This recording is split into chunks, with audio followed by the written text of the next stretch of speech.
Well, welcome, ladies and gentlemen. Welcome to the story behind the story. I'm at a disadvantage here. I really can't tell if my computer's working or not. It's got a real buzzing, terrible noise in it.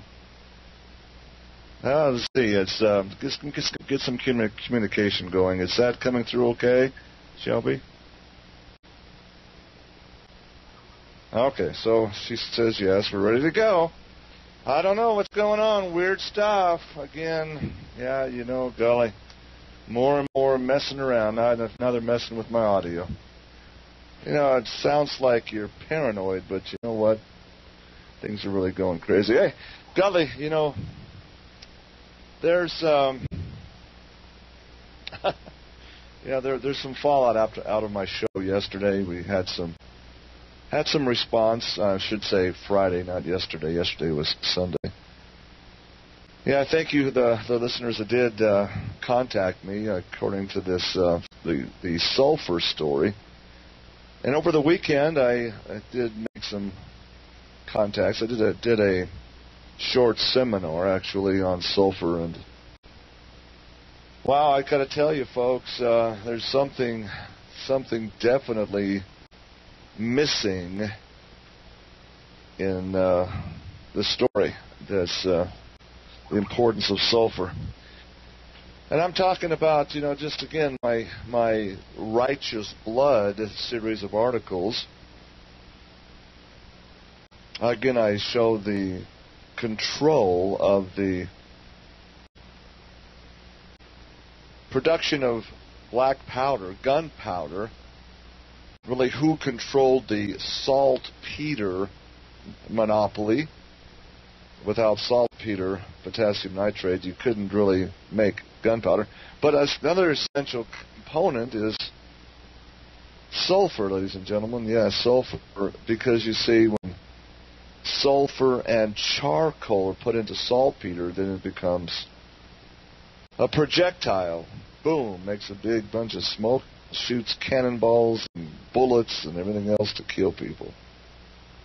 Sulfur is a catalyst. Sulfur is an oxygenator. It causes oxygen to transport. And I'm here to tell you that the reason I was shut down so strongly back in the late 90s, why I was arrested, I have no doubt now this is because I was discovering how sulfur works across the cell membrane. I was busy doing a live blood cell study. I was busy showing people's blood waking up with a series of mineral supplements, and sulfur was key to that. I didn't really have time to isolate which mineral. But now that as I look back and now as I add up all the studies done at the MIT, Massachusetts Institute of Technology, and see now really the components of how sulfur works in the gunpowder, even the components of all explosives. It's an oxidizer, and it produces oxygenation across membranes. Chemically, that's what it does. And so it makes complete and total sense why sulfur is essential in the human diet, and I submit why it has been omitted from the RDA, the minimum daily requirements, MDR, why sulfur isn't even thought of as an essential element, probably even more essential as I do my research and digging. Probably even more essential than calcium and magnesium. I think Dr. Linus Pauling was doing some research into sulfur when his life was cut short and he was taken from us. I think there was very much what he was referring to when he made the public declaration that you could trace every disease state, every illness, every condition to a mineral deficiency, and most likely it's tied to a sulfur deficiency, because it's true, ladies and gentlemen, sulfur as an oxygen catalyst will boost, without a doubt, will boost the effectiveness and absorption of every other mineral element. And so on we go. And so this last weekend has been quite interesting. And I appreciate your feedback. Those of you that phoned up or emailed, thank you. You know, the sad thing is, though, I got to tell you, we had a total of 5 responses out of that show on Friday. 5. Yeah, I filled up one hand. Ladies and gentlemen, I'm sorry, but that's not going to cut it. I cannot continue to do this radio show with all the abuse, with all the problems that I've had, and get 5 responses to a heartfelt show. I can spend my time much better off in different areas and arenas. So I just, I'm going to consult with my family and my close friends, and this may well be my last week broadcasting. I cannot continue to donate my time in this medium and not have that type of paltry response. It just is not going to work. I can't sit there and touch the lives of 5 or 6 people at a time. It's not going to happen. I got to donate where I can donate my time where I can reach hundreds and thousands of people. I've got to. And if I'm nuts and crazy, as some people say that I am, well, that's fine. At least my message is getting out there. I'm very, very, very disappointed that this broadcast is not reaching the people that it needs to. For whatever reason, that's just the way it is. So, onwards and upwards. I'll keep you posted.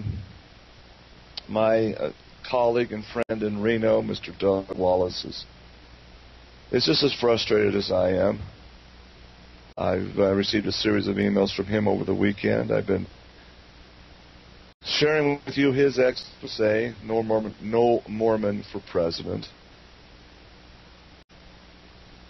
I need to continue that for what it's worth, for who's ever listening. Even if it's 5 people, I guess I'll continue for the short term. Doug Wallace sent out a series of letters to NBC, the propaganda organ of the controlling tribe, the synagogue of Satan.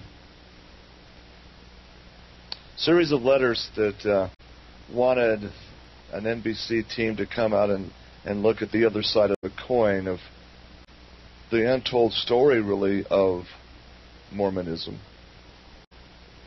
And he was completely and totally ignored. So today, Monday, early this morning, out of Reno, Nevada, he officially filed a protest, a request to the Federal Communications Commission, FCC, in Washington, D.C.,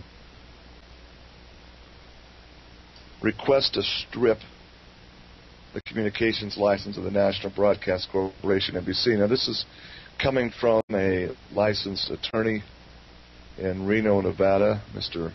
Doug Wallace, octogenarian, 83 plus years old. I think he has the right at that advanced age to make his voice heard. Here is what he wrote today, August 27th, 2012. Federal Communications Commission, Washington, D.C., request to strip communication license of the National Broadcasting Corporation, NBC. Now, again, that sounds like a little pip squeaking wheel, doesn't it? But good heavens, he's right on point. Why? You have to understand the power of the controlled media, the power of the propaganda machine to brainwash the people.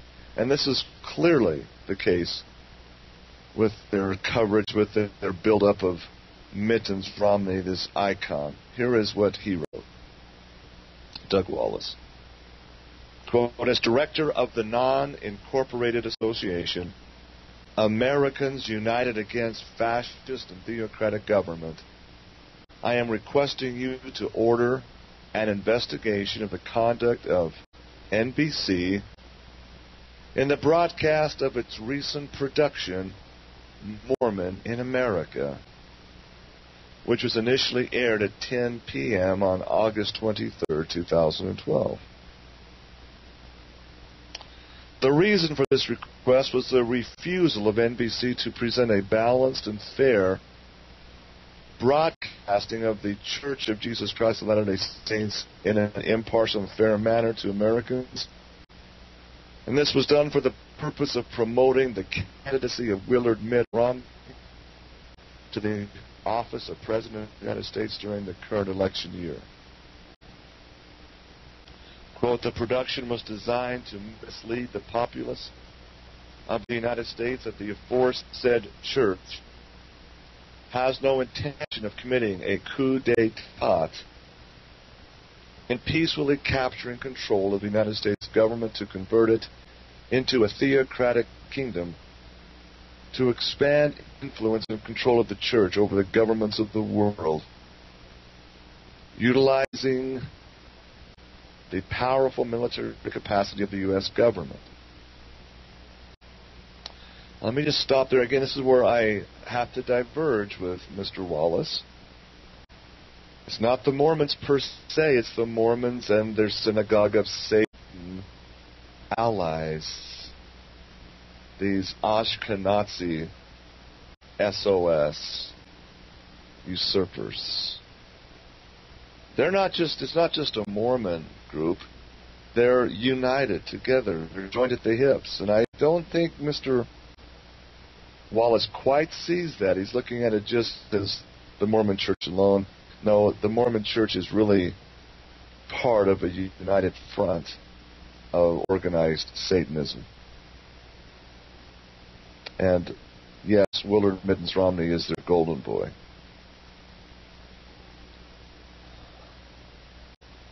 And I submit, they've already captured the U.S. government, Mr. Wallace. It's just now the more militant front face is being shown. But Mr. Wallace writes, this allegation is supported by history and published writings of the Mormon Church as well as investigative books and journals.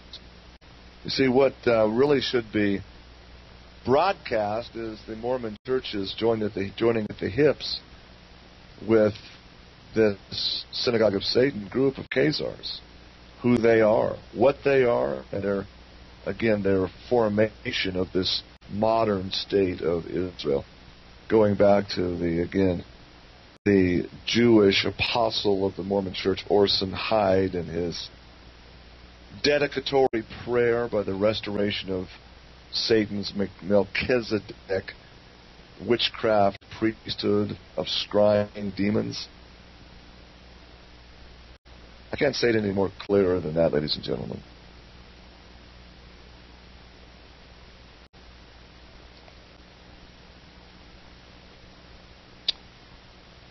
So he writes, Doug Wallace writes, quote, I have attached a review of the production published on the Internet on August 27, 2012, through opednews.com to demonstrate that an attempt was made to NBC 3 days prior to the time of the airing to alert it to the other side of the issue of a Mormon, Mitt Romney, seeking the office of president as a direct threat to the Republic.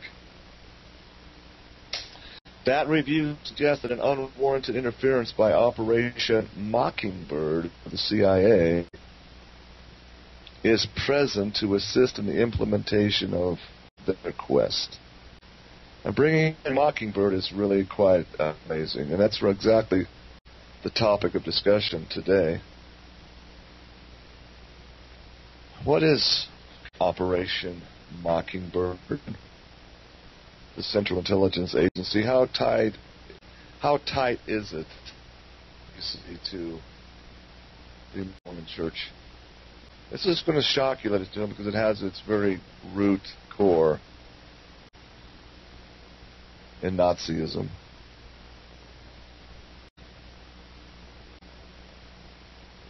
It does. In fact, it's amazing how Dr. Joseph Mengele comes into America by means of Operation Paperclip. We see him tied in to the University of Utah's research study in mind control. This is all elucidated by the public paper and declaration by Dr. Hammond, clinical psychologist at the University of Utah. Dr. Corlin Hammond, ladies and gentlemen. And how Dr. Joseph Mengele became known as Dr. Green, also known as Dr. Greenbaum. And yes, folks, during this Operation Paperclip era, a young Mormon man was deeply involved in it as a participant and a mind control victim. And this young man's name was Thomas Monson, who is now president of Mormonism. Oh yes, ladies and gentlemen.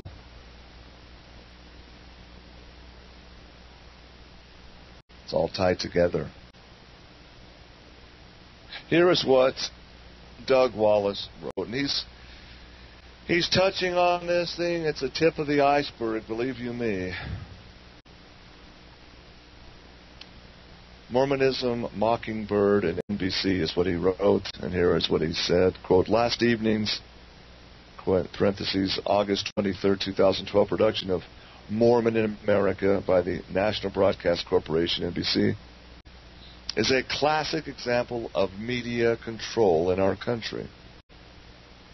The production was prepared and delivered by NBC without any balance whatsoever. The only areas of negative contest were, one, the daughter of John Huntsman saying on camera that she left the church because the church wanted to dictate to her about whom she could date or get interested in.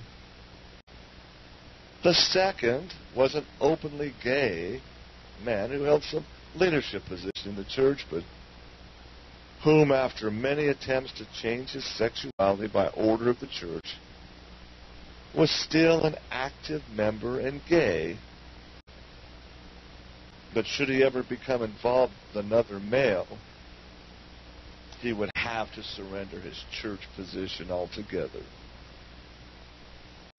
The third was an actor in the New York musical Book of Mormon who was gay and left the church, yet wishing on camera he could still be a member. He likely discovered his sexuality while on a LDS church mission, living with a male companion 24/7, who may still sleep in the same bed as did those of my era of missions in the early 1950s. Oh yes, there was a woman professor in San Diego who was a feminist and wondered, like Sonia Johnson, why women cannot be equal with men and hold general leadership positions in the church just like men. Quote, Mockingbird is a division of the Central Intelligence Agency going back into post-World War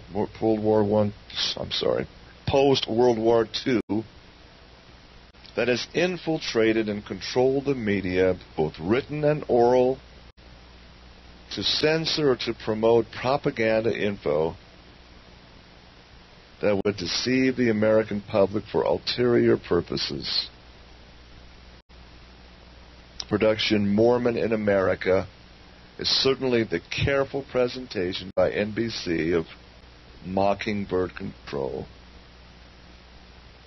So we have the CIA promoting the candidacy of Mitt Romney. Now, again, dig deep, as I have done over the decades, you see Mockingbird is headed by Mormons, ladies and gentlemen.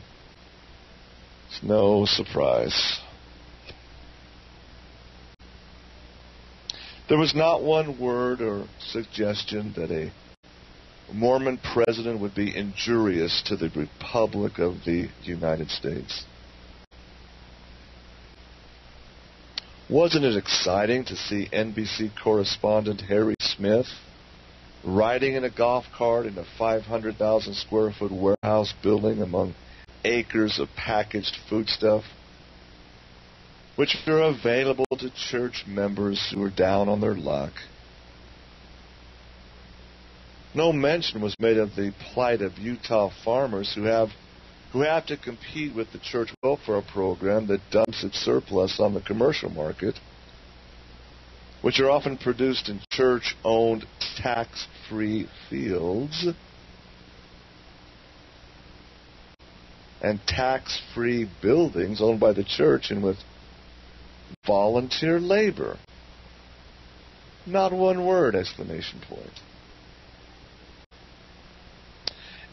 Quoting a number of former Mormons, including this writer and including this talk show host, could paint a totally different picture of Mormonism as a threat to the Republic should a Mormon be elected president. In fact, I did have a copy of my new book, No Mormon for President, express mail delivered to that Rock Center programming office at 10:34 a.m. on Tuesday, August 21st, which, if only briefly scanned, would quickly show that Mitt Romney should never be president. Yet it was ignored, and there was no way that NBC would change their fluff piece about Mormons to show a balanced and fair production suitable to voters in the country. It was as if the Public Relations Department of the church wrote the script. Well, you're not so far off there, Mr. Wallace, because you see the Public Relations Department of the LDS Mormon Church has as their PR firm handling them is the Jewish Edomite Eidelman PR firm in Madison Avenue, ladies and gentlemen, of New York City. And who do you think is tied to the National Broadcasting Corporation? There you have it.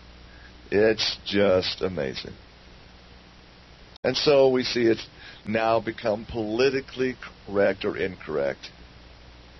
Totally politically incorrect to challenge Mittens Romney and his Mormon beliefs. Flat out taboo. Flat out wrong to do so. You're a hate monger and a bigot to do such a thing.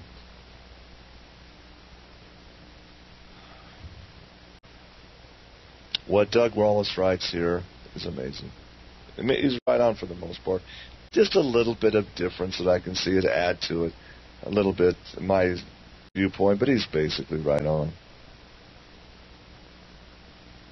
Included in the text of the book, No Mormon for President, is the following extraction from the recently suppressed book, Mormon Doctrine, by Bruce R. McConkie. Now, again, Bruce R. McConkie was a Mormon apostle who wrote this book and published it, and it was censored, and many parts of it changed because it was not politically correct when it was first published, and the Mormon Church had to censor it. Never mind that, see, good Mormons are taught that every apostle is a prophet, seer, and revelator too, and they sustain them as such. You have the first presidency of 3, you have the 12 apostles all sustained as infallible prophets, seers, and revelators. 15 top-level hierarchy. Just like the Bohemian Grove, ladies and gentlemen, just like the Bohemian Club. And most satanic ritual organizations have 15, because 15 in the gematria is a sacred number that adds up to the all-important Kabbalah number 6. Satan's number, ladies and gentlemen. So in the book text, No Mormon for President, here's the extraction from Bruce R. McConkie, page 416, which reads, quote, "The church, parentheses, or kingdom, is not a democracy. The legislation is not enacted by the body of the people composing the organization. They do not make the laws governing themselves. The church is a kingdom. The Lord Jesus Christ is the eternal King and the president of this church, the mouthpiece of God on earth, is the earthly king. Do you get that, ladies and gentlemen? It's not a democracy, it's a theocracy, a kingdom. Bruce R. McConkie's Mormon doctrine, their Lord, who they say is Jesus Christ, but it's not. It's Lucifer, ladies and gentlemen. I know it. I know it as well. I'm telling you as clearly as I can, because I know it is. The Lord Jesus Christ, their Lord is a different Lord. It's a demon named Baal. Is the eternal King, and the president of the church is the mouthpiece of this God on earth. Is the earthly king. So the president, in this case Thomas S. Monson, is king. The earthly king. Bet you didn't know that, ladies and gentlemen, that the Mormon president, the prophet, seer, and revelator, is ordained king of the earth. Joseph Smith was coronated as such. First, Brigham Young, second, John Taylor, third, and all the way down in kingly succession to Thomas S. Monson. Bruce R. McConkie, Mormon apostle, in his book continues, quote, "During the millennium, the kingdom of God will continue on earth. But in that day, it will be both an ecclesiastical and political kingdom." That is, the LDS Church, which is the kingdom, will have the rule and government of the world given it. Who? By their God. They say it's Jesus Christ. I'm here to tell you it's not. Oh, ladies and gentlemen, the prophet Joseph Smith prayed that the present ecclesiastical kingdom might roll forth, that the future political kingdom of God on earth might come. Doctrine and Covenants 65. We've got to take a break, ladies and gentlemen. Hope you can hear me okay. Hope I'm coming through broadcasting fine. I'm very frustrated, and tell you more as we come back. Please stay tuned. This is the story behind the story. Don't go away. And we're back, ladies and gentlemen. Welcome back to Controlled America. Oh, my goodness. Ladies and gentlemen, in the northern Utah town of Brigham City, Utah, there is a brand new whited sepulcher, a Mormon temple. It's have a series of open houses that is good before its dedication. Before it's officially dedicated by the apostles or prophet of Mormonism, they open it up to the public to go through. But you have to have a golden ticket. You have to have a pass to go through. And so this event is being promoted throughout much of the Mormon kingdom, and so many people come up to Brigham City to see this wonderful new building. You know, and it's different. There's 135 Mormon temples operating across the country, but this one's different.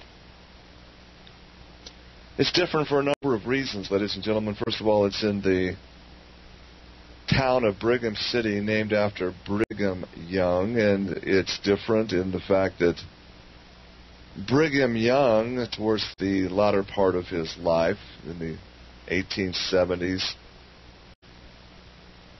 made a visit to Brigham City, this little burg named after him, and made a prophecy that basically said that when the kingdom is ready to roll forth throughout the world, it would show a righteous effort by the people, the Mormon people, and they would be blessed with a temple in Brigham City. So it's being hyped, throughout the Mormon media empire. The Mormon faithful are looking at this as a direct fulfillment of Brigham Young's prophecy and a direct fulfillment of, the fruits of their religion, now poised to control the world. It's very much tied into what we're talking about here with Doug Wallace.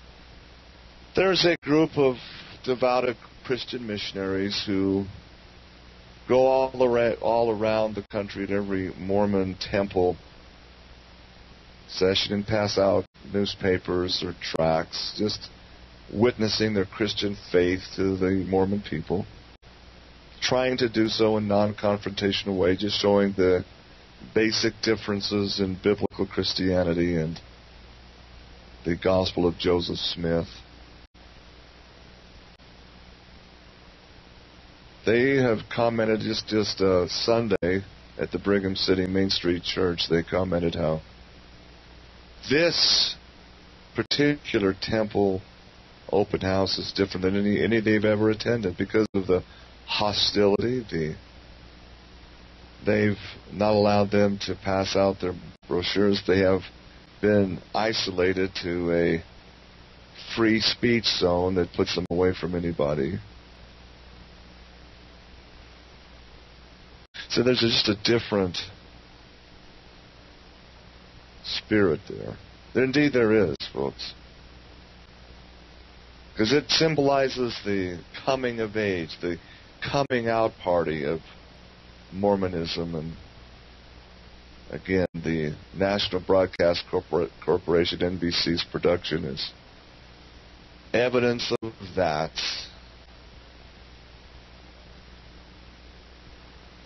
It's the front of this, ladies and gentlemen, the window dressing of Mormonism is so apparent. It's everything good and squeaky clean, and it's like the Truman Show. It's staged.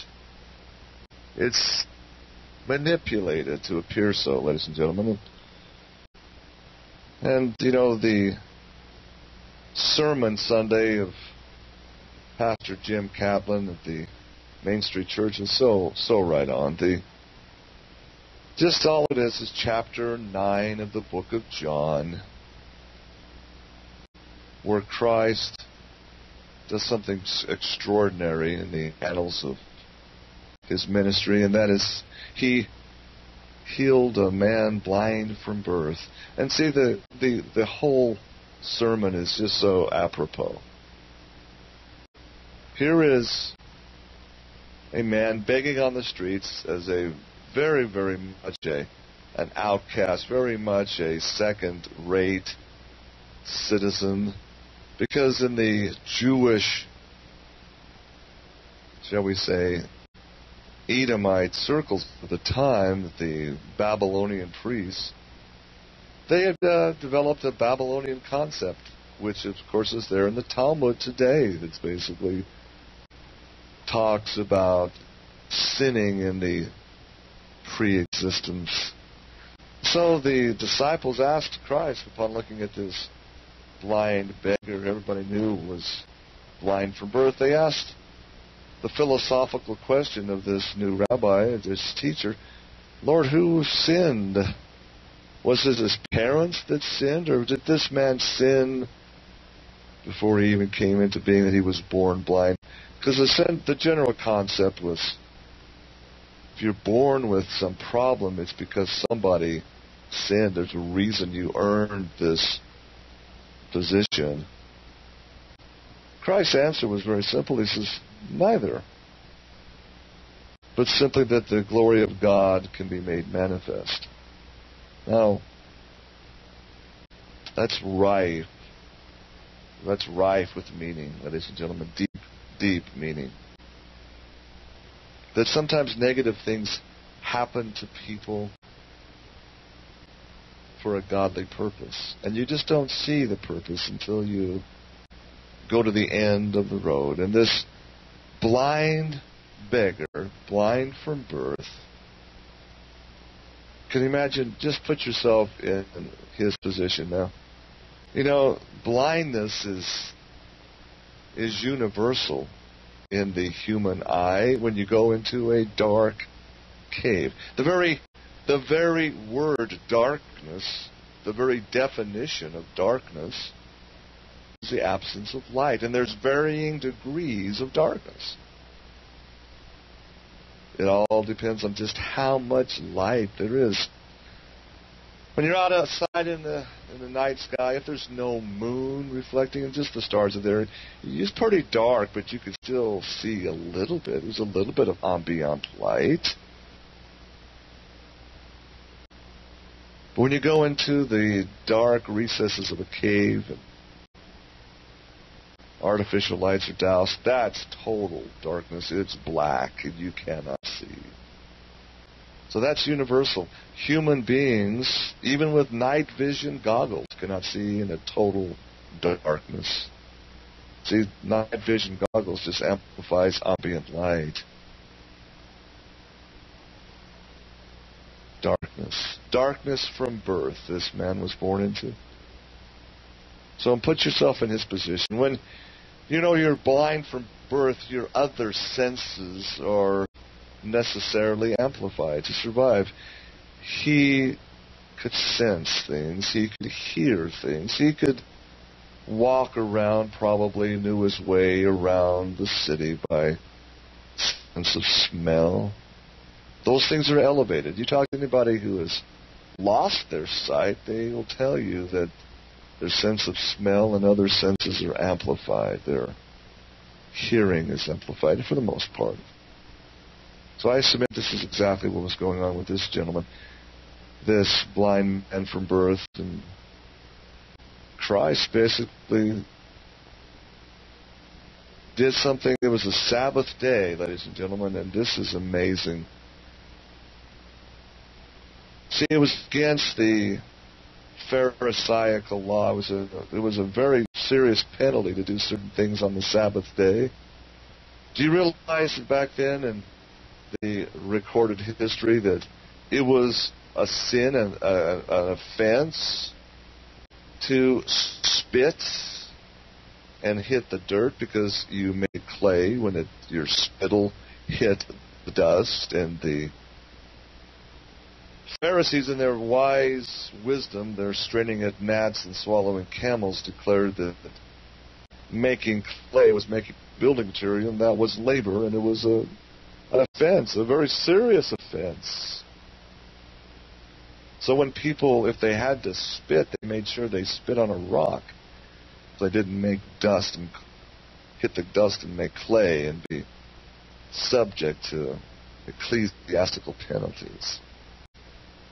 On the Sabbath day, you just didn't do such a thing. As Christ did here to this blind man, he spit onto some clay, made a clay, and had the blind man rub it on his eyes, and then told him to go down into the pool of Siloam. And they're washing. So he did, and as he washed, his sight returned. Sight blind since birth. Imagine having your eyes open for the first time. We don't know the scriptures. John's narrative doesn't tell us how old this gentleman was, whether he was in his early 20s or mid-30s or advanced age. We don't know. But it's safe to say that we're decades that he had lived from birth when he didn't see a thing. Had no idea what the world looked like. So here he is. He's by himself, or with some associates now, washing in the pool of Siloam.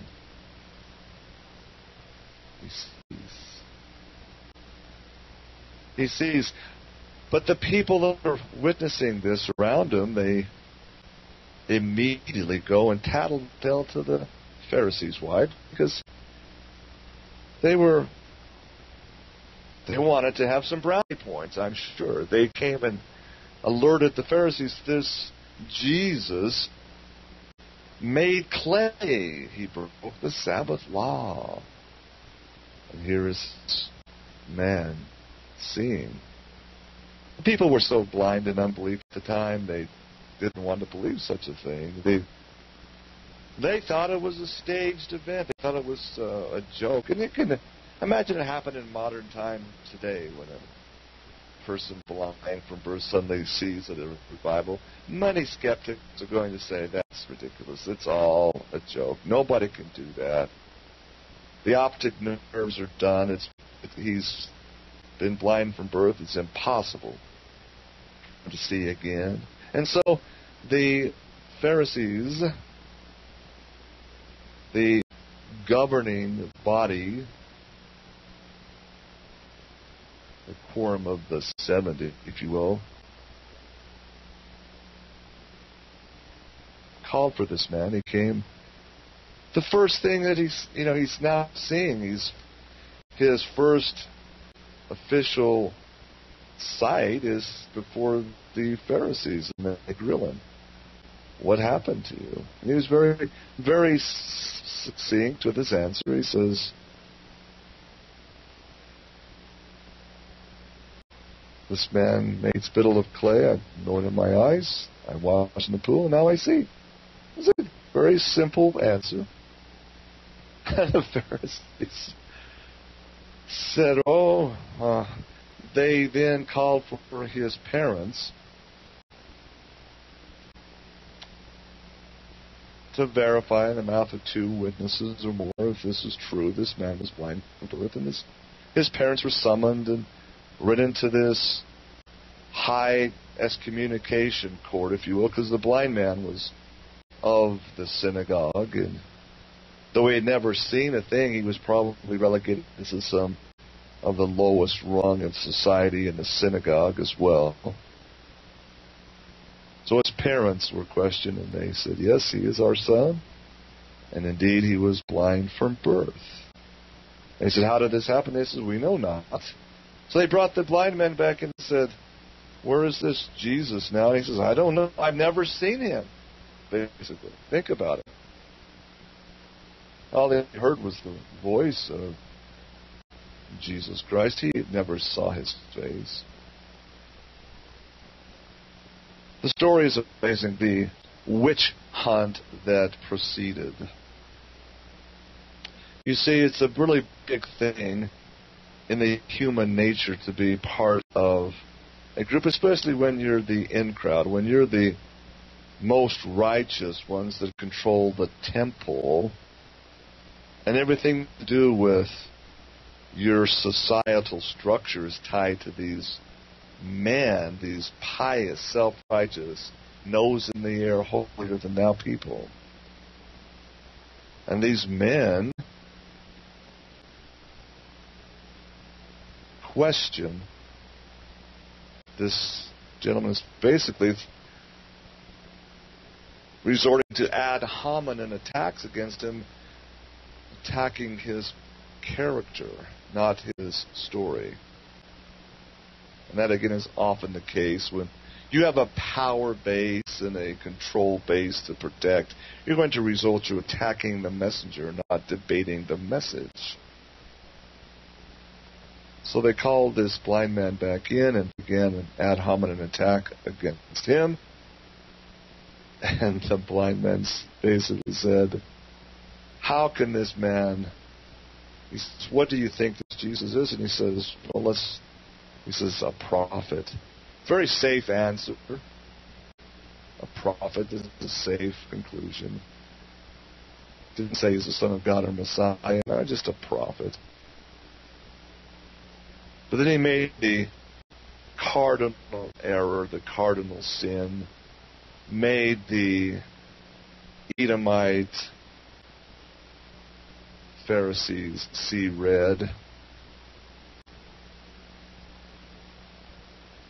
When he told them, how is it that you do not appreciate the miracle? And they got very upset at him. They said, how dare you, a man of sin, and how dare you go into the council chamber and counsel us? And the scriptures are clear that they cast him out of the synagogue, which in Mormon circles means he was excommunicated. Very, very socially stigmatic thing.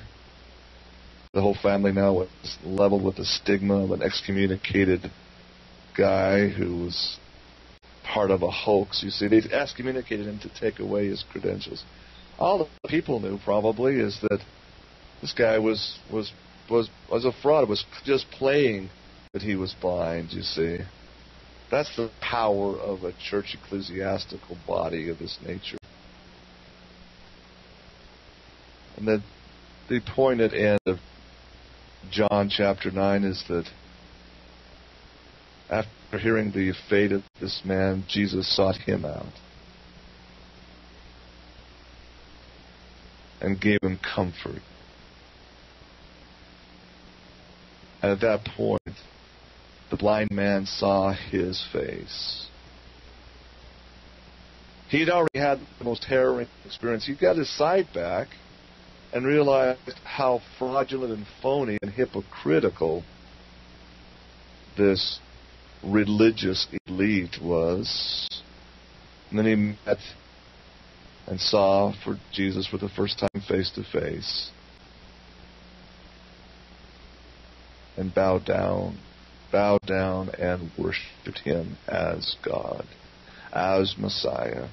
Because you see, he knew the truth. Only God could do such a thing as heal him to return his sight. It's the only explanation. That's what he finally told the Pharisees. All I know is that I was blind from birth. Never saw a thing all of his life, and suddenly now I see. And the sad thing is, you see, the miracle, the incredible miracle documented here. The Pharisees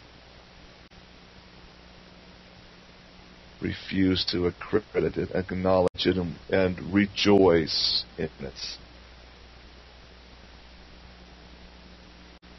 The blind man just told the Pharisees, how can this have happened if he was not of God? You see, the Pharisees wanted to have something to say that this was a sinner, that Christ was an evil person. For heaven's sake, he made spittle. He took his spittle and made clay. That made him a sinner. See, we as human beings get caught up in this Luciferian trap of power and control of money and places and things. And it's based on secrecy, ladies and gentlemen. It's based on keeping a dark and deep secret or series of secrets, and much of the time it involves murder and mayhem. For that is the realm of the Dark Lord, and it is the same realm that operated in Jerusalem in 30 plus AD. It's what's happening in America today behind the curtains of the establishment, whether it's the Democratic Party or the grand old party. Doesn't matter.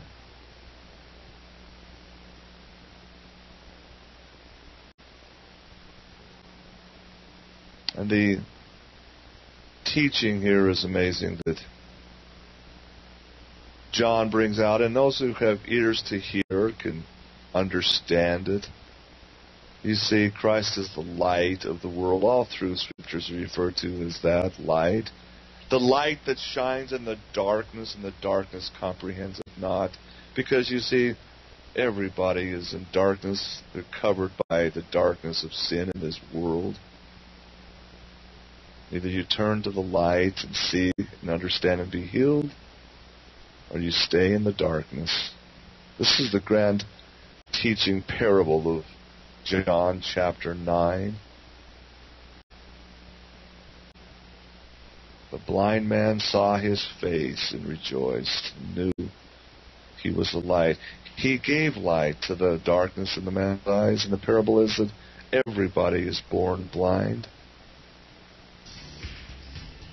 You see the light, ladies and gentlemen, or are you blinded by the lies, blinded by the falsehoods. Falsehoods, now top of the list, ladies and gentlemen, is most organized religion, I got to tell you. And Mormonism is one of the top of the list. Despite what NBC would like to tell you in propaganda, it's amazing. We'll be right back after these messages, top of the hour. The story behind the story continues. Thanks for listening. We'll go away.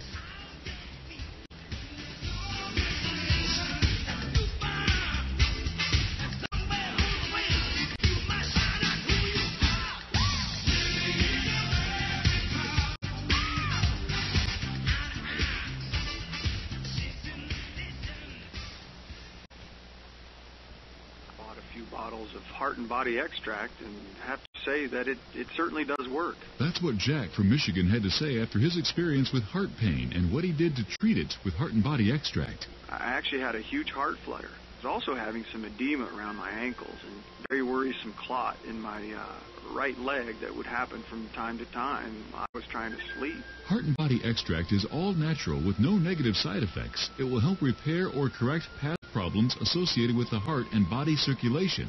After my second bottle of heart and body extract, all problems are now gone. Order at hbextract.com or call 866-295-5305.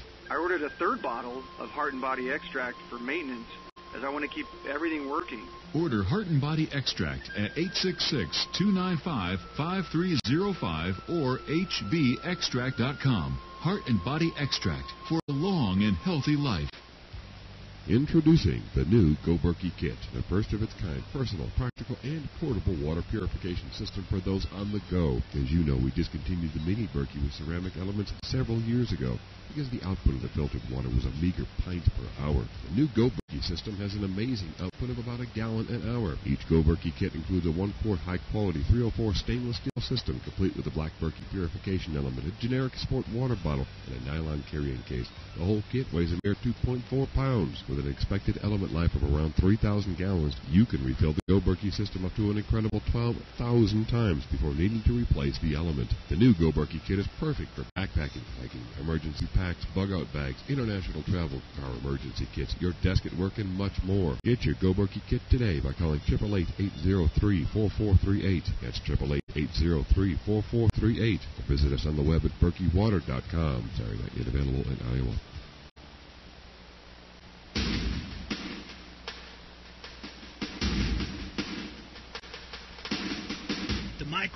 And we're back, ladies and gentlemen. Welcome back to the story behind the story. Oh my goodness.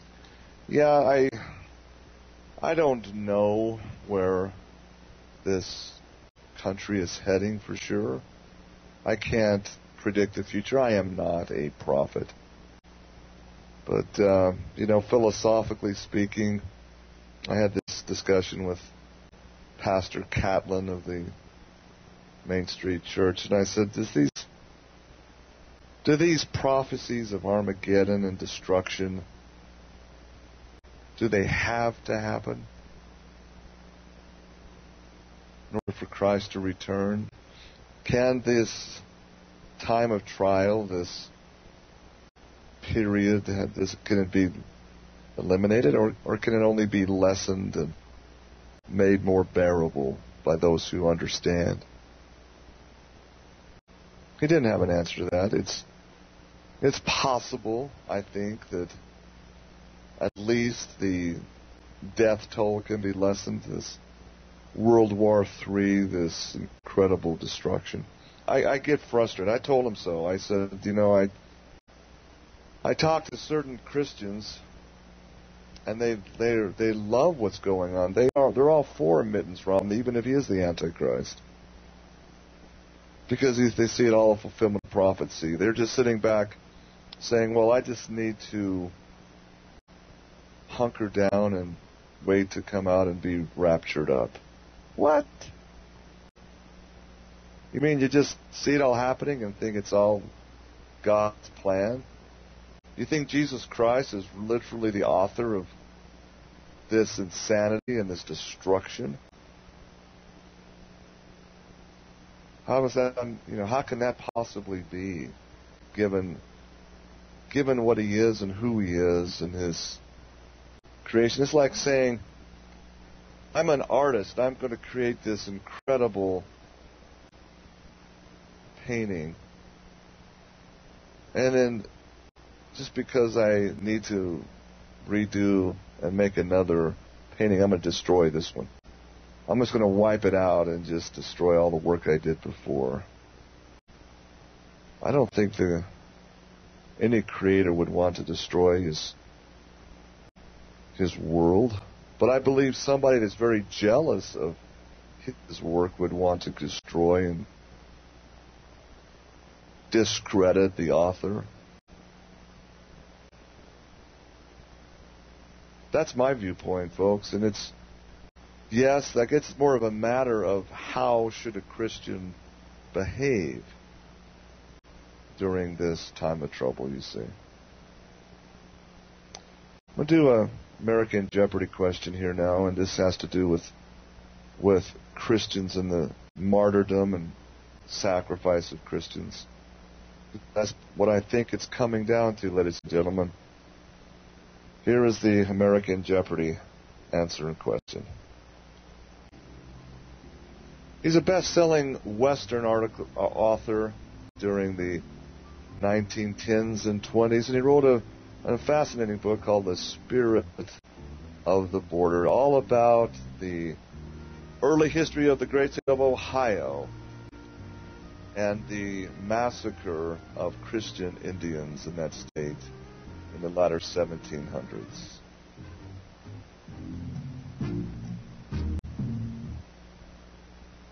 That's the answer. The question is, who is Zane Grey? Zane Grey's book, The Spirit of the Border, is a series of books about his actual namesake, his ancestors, the Zanes, Jonathan Zane, Betty Zane, others. These are not fictional characters. The great border man, frontiersman named Wetzel and others, part of the early American frontier, which was the state now of Ohio. And the story there is, it's an amazing story of the place the Moravian missionaries, the Christian missionaries that came and taught them, the Delaware tribe and others living in the Ohio valleys, the wonderful message of Christ and his resurrection and life and crucifixion. This book, The Spirit of the Border, documents what really happened there. It's based on truth, but again, there's a little bit of fictional characters woven into it, but the basic characters, absolutely true. Simon Girty, his brother Jim Girty, and others, the renegades that came and just basically passed out rum, gave the Indians rum. If they hadn't had this evil influence, the vast majority of the Indians of the Ohio Valley would have been Christians. And the Peace Village model, incredibly successful industry there. And after the influence of rum and firewater and propaganda of lies of the evil one, this Peace Village was burned to the ground and the Christian Indians massacred there.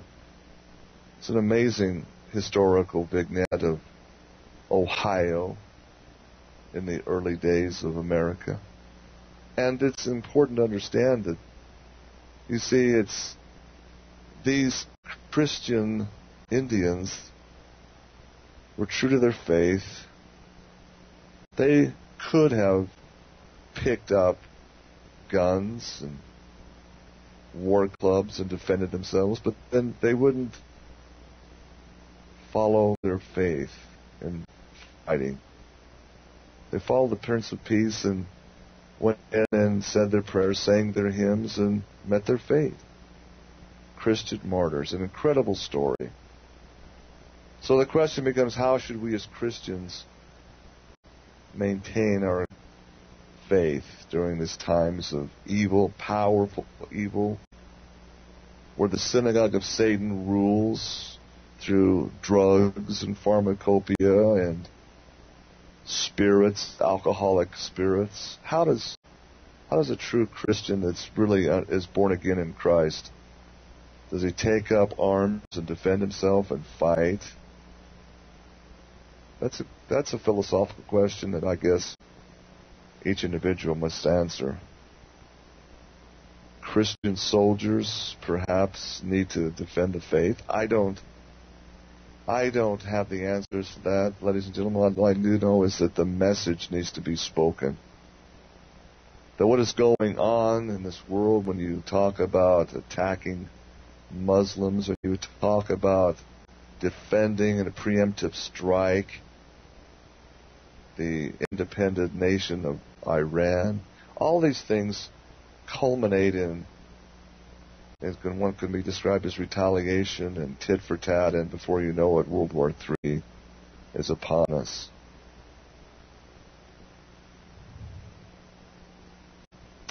You have both sides, whether it's the alliances of Great Britain and NATO versus China, Russia, and Iran and their allies. You have both sides controlled by the same synagogue of Satan. Vladimir Putin and Russia, they're controlled by the same group of Edomites, as is Red China. So don't be misled to who they are. They want people fighting each other. As I said Friday, CNN actually said the possibility is real of another civil war if Obama is elected. And again, that movie that's come out, Obama's America 2016, it's again the media playing each other, fear against fear, brother against brother. All by design, something called Hegelian, Dr. Hegel's dialectic. Thesis versus antithesis for a synthesis, a desired effect. What I'm trying to tell my Christian friends and neighbors is this desired effect of Armageddon in the mind of the Satanists is a new world order of a drastically reduced human population. I don't for a minute think that is Jesus Christ, the Creator's agenda. Not for 1 minute. And I don't believe that it is in His nature. And I know this sounds crazy, but in the Savior that I know, He's a teacher. He's always there to love and share, and He's never left. In the soul, your soul center, your heart, your holy of holies, ladies and gentlemen, your heart of hearts, He's there. He can be there. And the blind man can see the light, can see Him. So He's never really left the dimension of spirit and soul.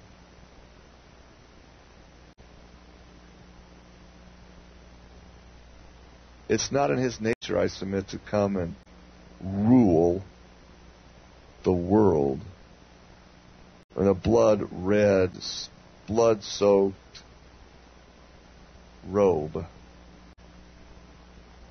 I don't think that's Him at all. I think that's the impostor who's claiming to be Jesus Christ.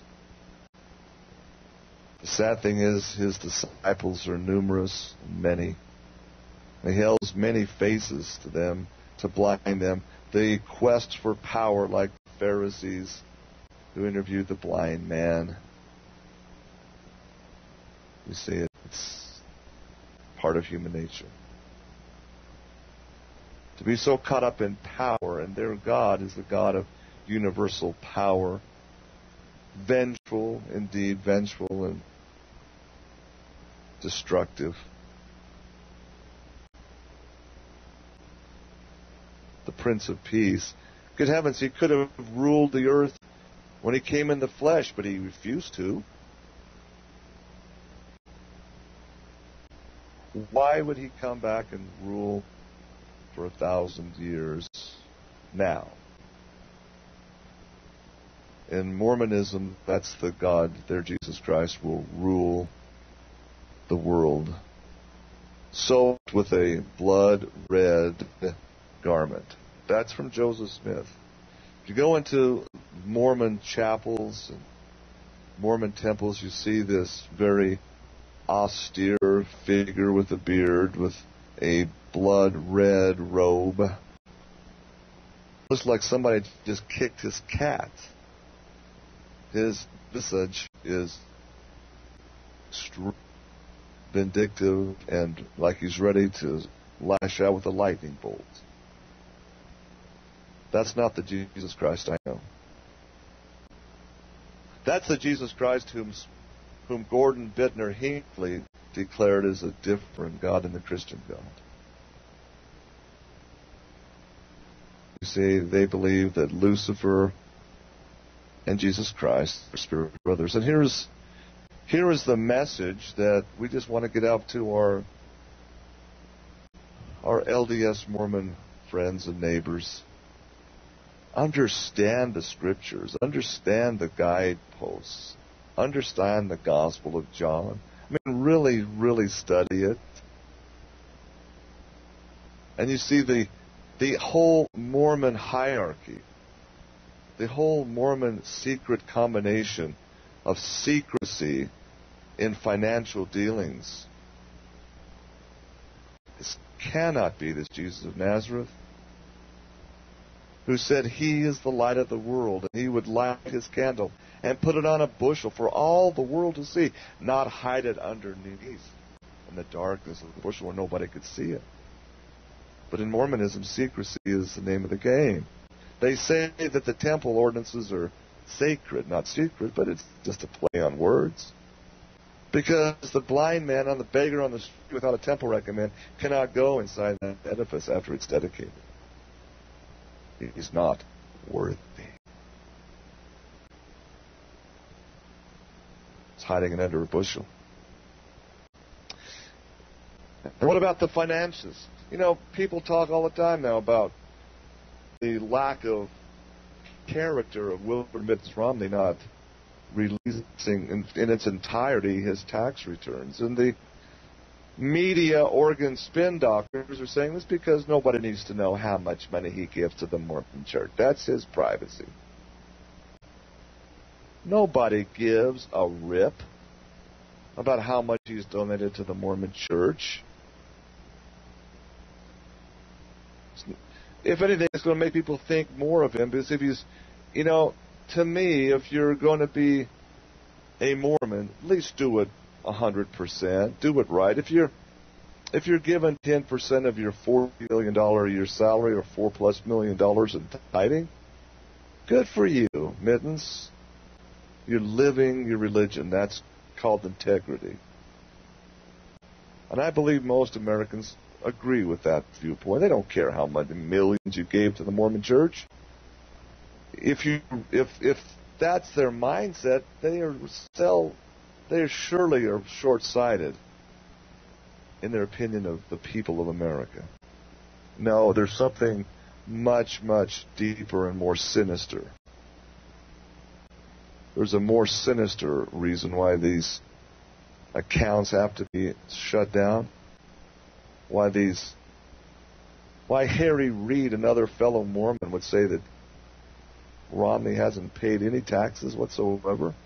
That's why he's hiding it.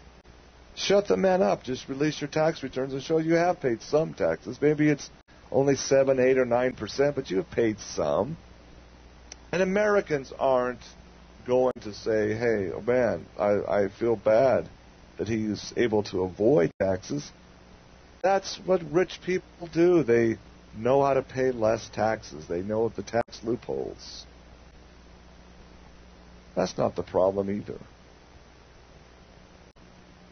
Ladies and gentlemen, there's only one reason in my mind why he's hiding those tax returns. And that's simply because an investigative reporter with half a day and resources behind him could dig into those offshore Cayman Island accounts that are listed there in the tax returns and/or Swiss bank accounts and get a pretty firm picture of who Mitt Romney works with. I'm here to tell you, it's organized mafia crime bosses.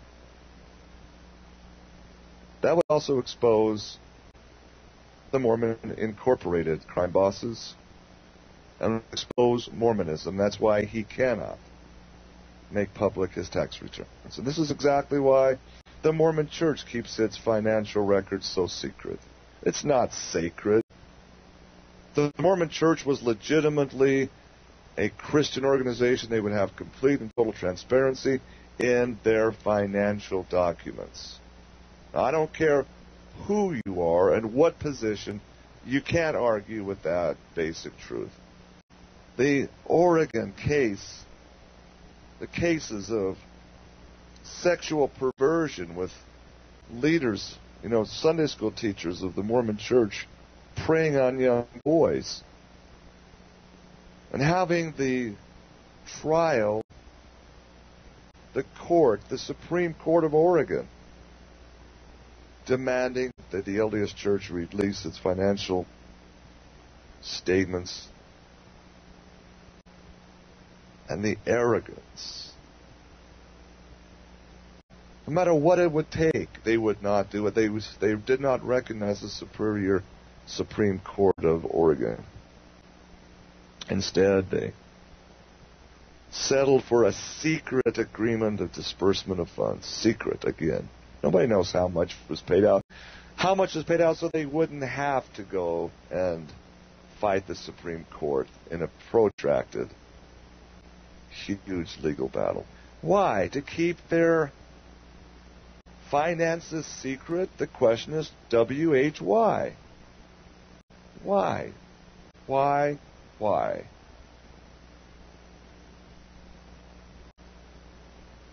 Exposure, ladies and gentlemen. When you got a dead body in the closet, you ain't going to want to open that closet up.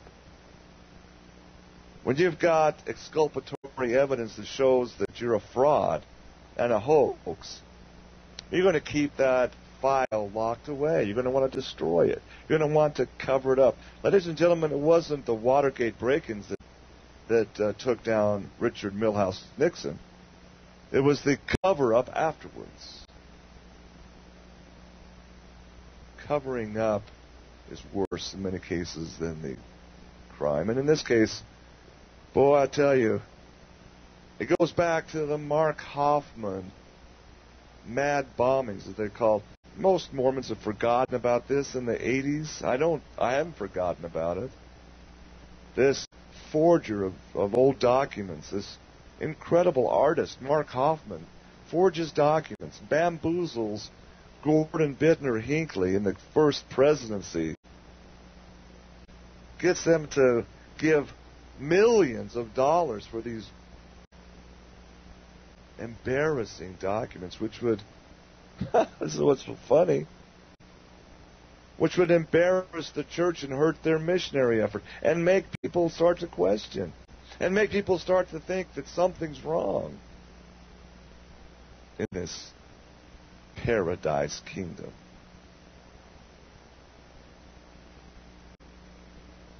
My goodness. 2 innocent people were killed by bombs, and a third one prematurely exploded and wounded Mark Hoffman and exposed him. And then the cover-up comes even more.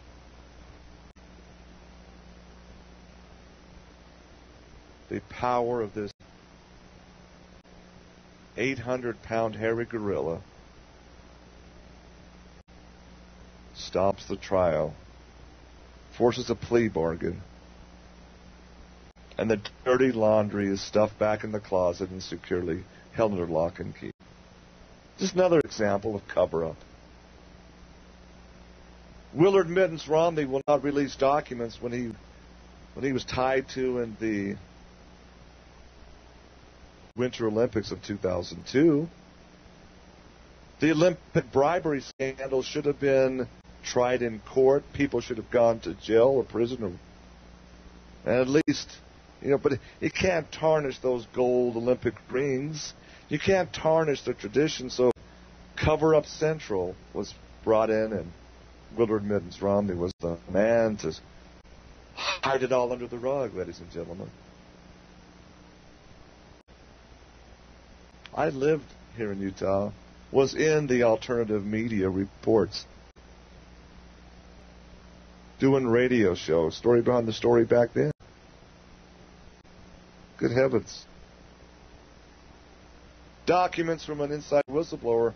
One of the things that helped secure that bid, the bribery, was not just so much scholarships and that to universities. No, ladies and gentlemen, when the IOC members needed some help and some nice feminine companionship, there was a special group of good Mormon Relief Society sisters that were called in at a very high level to act as escorts, and sexual and everything else involved here. Boy, that story could never break in the mainstream media, could it? All this is part of the cover-up of Willard Mittens Romney. He did a very good job of. He's very skilled at this.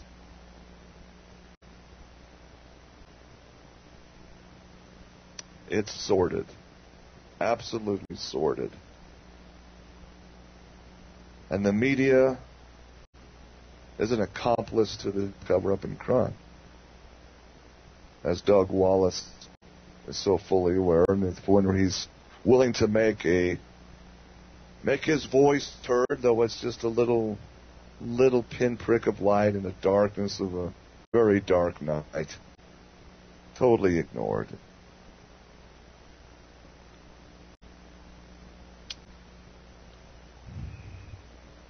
Jesus Christ is either the light that shines forth in the darkness, or he's not. There is no two ways about it. There is either heaven or hell. There are no degrees of glory, good Mormon people.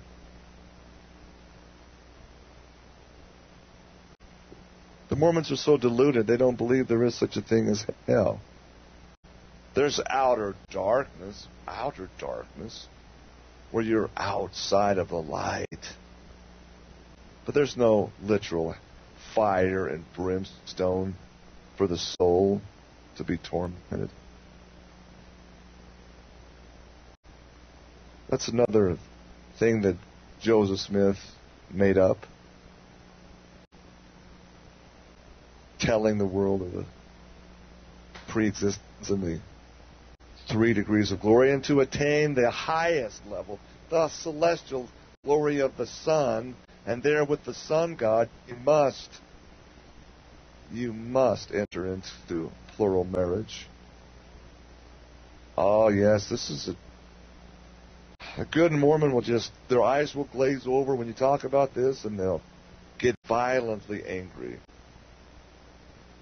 when you discuss the concepts of Doctrine and Covenants, section 132 with them. Because it's very clear and very plain. No person, no man can enter into the celestial kingdom without participating in what they call the new and everlasting covenant. The new and everlasting covenant is defined very clearly by Joseph Smith and Brigham Young as plural marriage polygamy.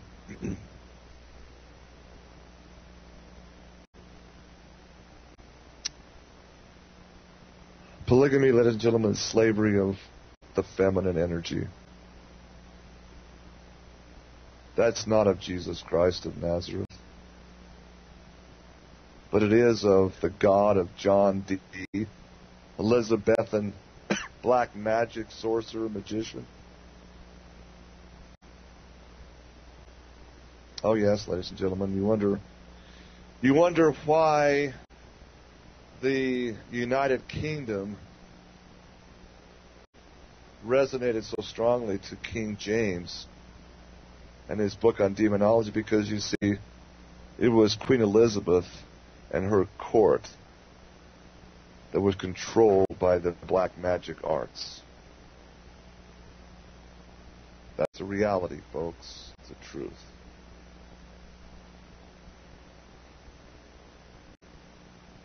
King James came out to do his best to rout out this darkness, the Satanism. And he did a pretty doggone good job of it, because much of the Satanists at that time, they came to America, established their kingdom here. That's the ancestors, you see, of Joseph Smith. That's who they are. Their kingdom is established. Joseph Smith was ordained the king. And if you read his teachings, Joseph Smith's teachings, he lays clues out there. He knew who he was. He knew who his God was and is. Oh, the problem I have, you see, is I studied everything I could get a hold of. Like a sponge, I wanted to learn everything about the prophet Joseph Smith when I was a good Mormon. And what I uncovered said to my heart and soul, oh no, this is a different God and it's a different kingdom. In fact, it is.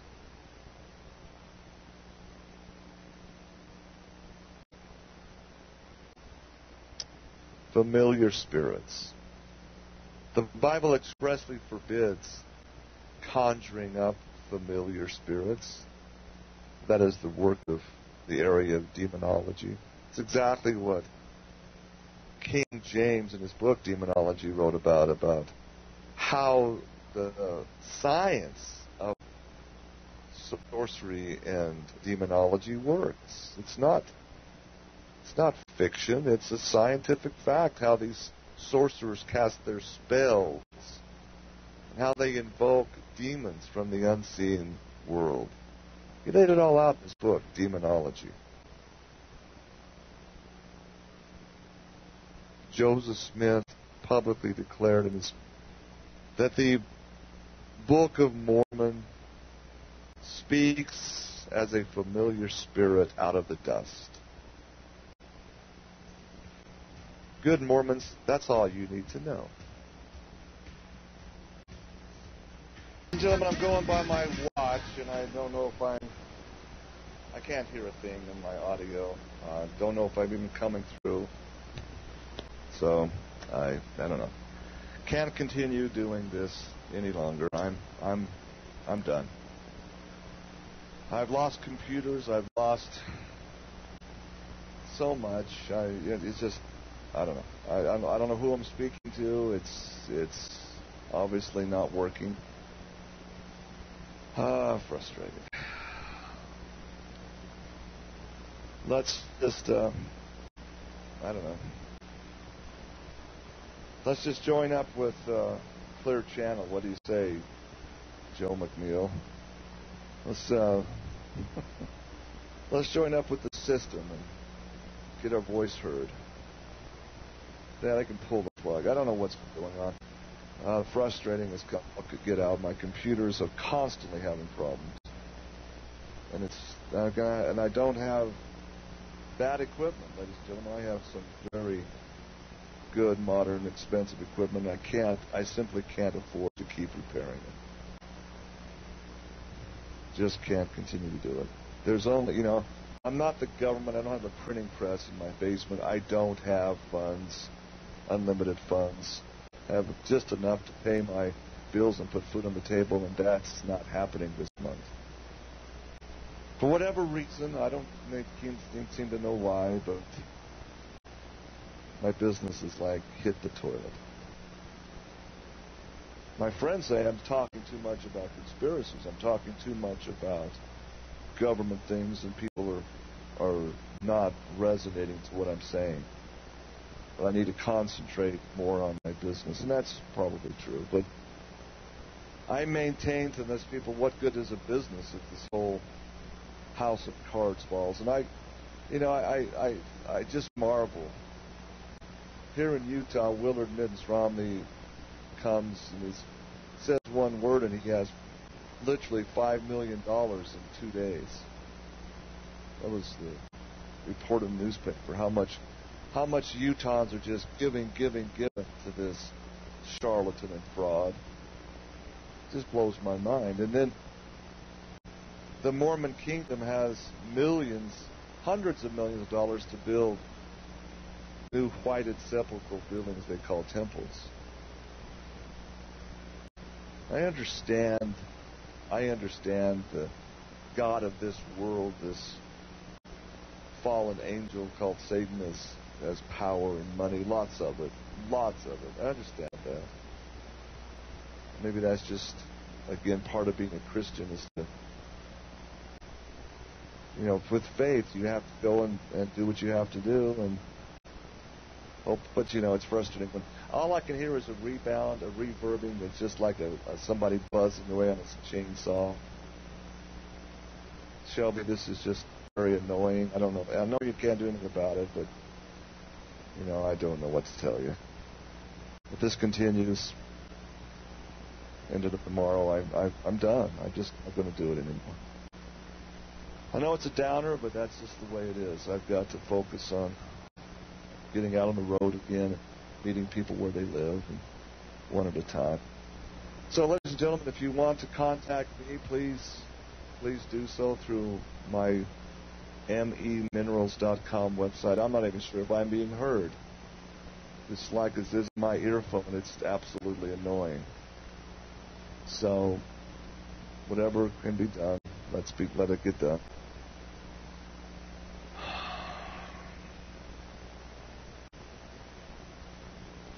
So, gotta go with faith that I guess somebody's listening. I don't know. Nobody, it's just,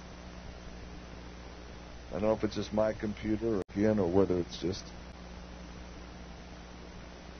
the station or being blocked. I don't know. It doesn't matter. We can talk about, I had this, again, more of this book of Doug Wallace is ready to go today. And I guess we have at least my Skype communications are working. We have a caller from New Jersey.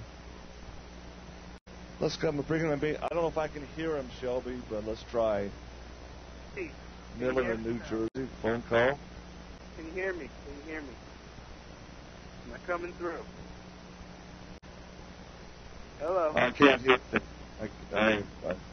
If somebody's talking, I can't hear him. I'm talking to you, brother. No, I can't, Shelby, so we have no communication. Hello.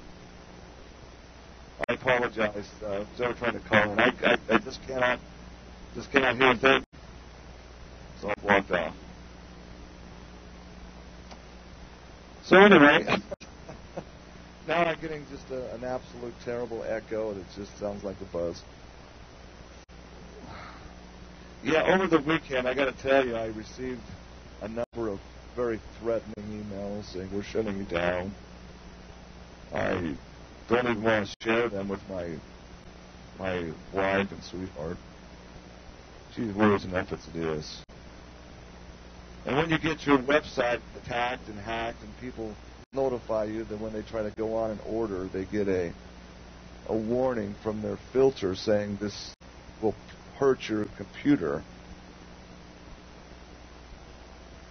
And you have people that call you and say that they cannot get you anymore on an American Air Force base because the filters have classified me as hate and sedition. There's no sense going on, is there? I mean, if this is the point in what this country has come, where they are so afraid of Christian messages, then we're in deep trouble. That's all. I guess I'm assuming that this new caller from New Jersey is calling in to let me know he's listening, and that's good. So I'm going to continue. I'll continue today, and we'll be in touch. And if this problem isn't solved, it's very difficult. I am classified as an anti-Mormon hate speech peddler because I tell the truth. Just like this blind man before the Pharisees. You know, the blind man, when he got his eyes, he realized the first thing, it's not a good thing to testify of truth and to power brokers and people who have lies to protect. We learned that very quickly. We don't know this man's name, who he was, other than he's just a man blind from birth. We don't know his age. But it's in a very amazing parable, a story of people in general, and yes, never more so than right now. These brokers, these SOS members, the Synagogue of Satan, wants people to stay in a dark cave of darkness. One of my favorite books that I've read on my shelf is the writings of Plato. Plato's concept of a republic, the voice of the people. Great, great book. You know, Plato wrote about, morality. The term platonic relationship. If you have a girlfriend, if you're married, yeah, I'm happily, very happily, and married, and I honor that marriage covenant with my sweetheart. That's not to say I don't have feminine friends that I respect and admire. They're girls, and they are friends, but we have a platonic relationship, and that comes from Plato in his writings on morality. Plato, you see, talked about a cave, a darkness, a dark dungeon. And true freedom is coming out of that darkness into the light. Many people, Plato found, many people who find the way out of the dark dungeon, many people feel like they need to go back to their prison because it's lonely outside in the light. All that they know, their friends, their family, their fellow cellmates are back there calling for them to come back in. Many do. My family says, why don't you come back to the kingdom, come back to the safety of the Mormon. We love you, our brother. My responses to them is, why would I want to go back to a prison cell when I've tasted spiritual freedom? When I've tasted the pure light of Christ, when I understand who He is. I could no sooner give that up and go back into a cave than I could kill myself. It doesn't fit. So I was saying before the break, and I realized that we got about 10 minutes. I'm going strictly by watches, just I can't hear anybody or anything on the headset.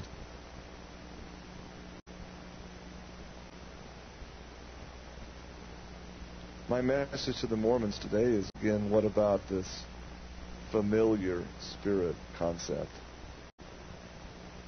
Familiar. It's a flat-out demonic entity, ladies and gentlemen. And LeGrand Richards, in his book, The Marvelous Work and the Wonder, speaking about Mormonism, explains that the Book of Mormon not only speaks as one having a familiar spirit. LeGrand Richards declared that each and every Book of Mormon has its very own familiar spirit attached to it. The Mormon missionaries will come and pray in your home and invite you to feel of their spirit. to read the Book of Mormon, and at the end of it, they'll give you what's called Moroni's promise. And this is so very indicative of Mormonism. To pray and ask God if these things are not true. And if you will pray with a sincere heart, with real intent, He, Mormonism's God, the familiar spirit, if you will manifest the truth of it unto you by their Holy Ghost familiar spirit. You see. But here is the forked tongue of the serpent coming out into play right here. The old double-bind contract of the serpent who beguiles all. What's the truth of it? Moroni, so-called promise of the Book of Mormon. What is the truth of it? The pronoun it. That these things are not true. People sit there and want to believe so badly, want to believe in something and have something beautiful and more and with integrity and morality in their lives. People want that. Their core consciousness is seeking those things. So the Mormon missionary, male or female, the case may be, God bless them. They're good, sincere, albeit completely naive, brainwashed, but they're sincere, good-hearted people. I believe that. They think they're doing good. I know I did when I was a missionary. They tell of Moroni's promise and say, did you feel the Spirit when you prayed? Well, I did. I felt something warm and something burning in me. Praise God. Yeah, the Spirit of God like a fire is burning, brother. You felt the Spirit. You have that burning in your bosom. See, that's testifying to you that this is not true. Moroni's promise is very clear. Ask God if these things are not true. That's the challenge. The truth of it. The truth of it being that they're not true. It's an absolute double-blind spin on truth. Goodness, it's amazing, really, when you look at it. So people, I got a testimony of the Book of Mormon. What's the testimony? That this Moroni's promise. Well, what is Moroni's promise? They never say that these things are not true, and they're not true. That's the truth of it. There is no place called Zarahemla. You know, Pastor Kaplan, he showed pictures of a recent trip. He went with some of the friends of the church and the elders of the church and went back to the Holy Land. They have a picture there of the excavated pool of Siloam. Actually, a real place. The actual steps that the blind man went down and washed his eyes that were anointed with the clay, the building material.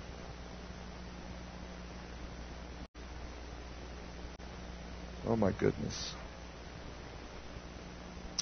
Clay, ladies and gentlemen, dust of the earth. We've had in this, I've talked on the show and other places, the so-called apocryphal text. They're so-called because they're not part of the official Holy Bible text. There is the Arabic Gospel of the Nativity that deals with Jesus Christ as an infant to about the age of 12 years old. There's this part in there where the young lads that Jesus would grow up with were, one of their favorite things was to have like a Play-Doh contest. They would go to the local pottery place where they would spin on the potter's wheel the earthen vessels of clay, and they would give lumps of clay to the little boys, and they would fashion all manner of little animals, horses, donkeys, camels, birds.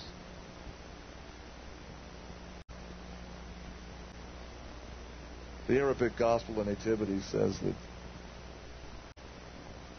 Jesus would make his things out of clay as a young boy, and one touch from him, the clay figures would come to life, would be given life. And it scared the parents of the younger children, for they thought he was bewitched and possessed of evil. He's the Creator. His touch brings life. Fashioned the first parents, the Bible says, out of the dust of the earth.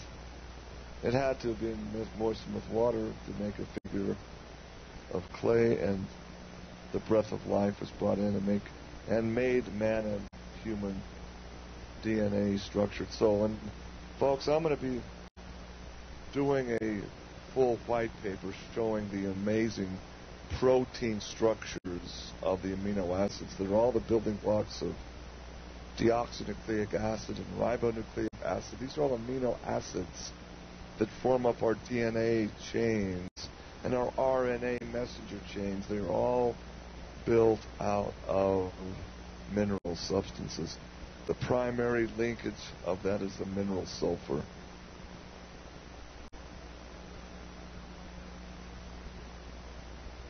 Amazing stuff here. The body is carnal. The body is made of corruptible materials, ladies and gentlemen, but the breath of life, our soul, our spirit energy is eternal. It's our intelligence. And that too goes back to source. And God the Father is the source of that, which is the physical manifestation of Jesus of Nazareth.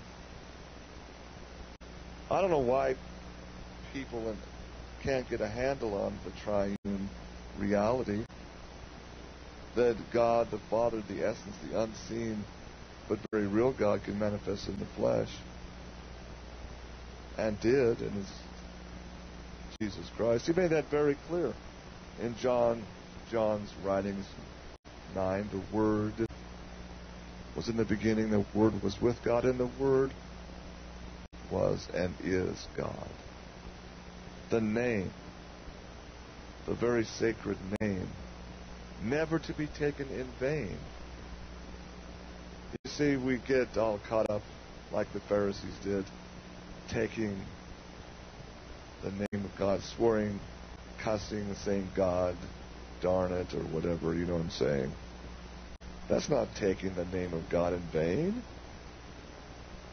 The reality is, we, for the most part, don't even know the true name of God. I do. And I will never utter it in vain. It's very sacred. Be very careful how you utter the word. The word.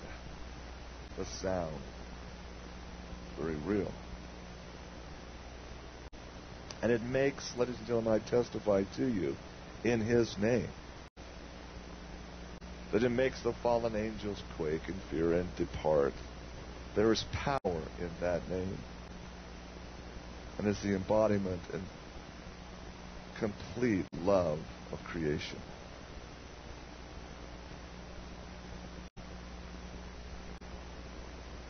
The demonic realm is very real. The darkness, the gross darkness that covers this earth is very real, folks.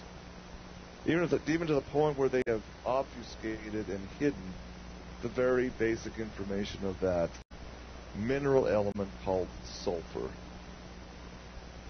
And its very crystal energy and its structures of life that it brings. If you don't have sulfur in your diet, ladies and gentlemen, you're leading going to be leading a life of less than optimal health. Children are being vaccinated in the schools in record numbers. Record number of vaccines with heavy metal, thimerosal, and other suspensions. Preservative agents are being injected in our children. And we wonder why IQ scores drop, why autism rates spike, and why our culture is in trouble. Hey, maybe instead of giving them vaccine shots, maybe they should allow them to have sulfur nutrient water given to them on a daily basis. Watch IQ scores go through the roof as this oxygenating element of life gives oxygen to the brain, and as it does it, we also can show that the sulfur ions bind to heavy metals and makes them detox from the body cells and tissues. Amazing stuff. Those who have autistic children, I'm going to go on a limb here. I'm saying that sulfur can dramatically help these children.